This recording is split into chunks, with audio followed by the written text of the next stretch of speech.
Japan tour లో ఉన్న CM Revanth Reddy మరో కీలక ఒప్పందం చేసుకున్నారు. హైదరాబాద్ లో ఎకో టౌన్ ఏర్పాటుకు జపాన్ సంస్థతో తెలంగాణ ఒప్పందం చేసుకుంది. ముఖ్యమంత్రి రేవంత్ రెడ్డి నేతృత్వంలోని తెలంగాణ రైజింగ్ ప్రతినిధి బృందం పర్యావరణ హిత కిటాకిషు నగరాన్ని సందర్శించింది.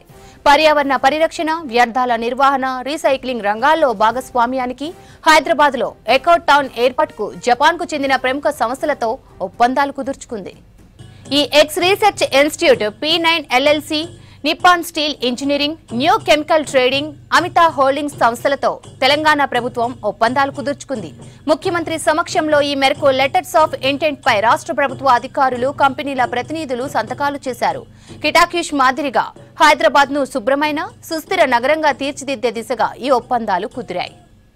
ఒకప్పుడు పారిశ్రామిక కాలుష్యంతో ఇబ్బందులు పడ్డ కిటాకిషు అనేక పర్యావరణ ఆవిష్కరణలతో ప్రపంచంలోని పరిశుభ్రమైన నగరాల్లో ఒకటిగా ఎలా మారిందో మేయర్ టేకూచి వివరించారు. తమ అనుభవాలు, సాంకేతిక పరిజ్ఞానం తెలంగాణతో పంచుకోవాలని ఆయన ఆసక్తి వ్యక్తం చేశారు.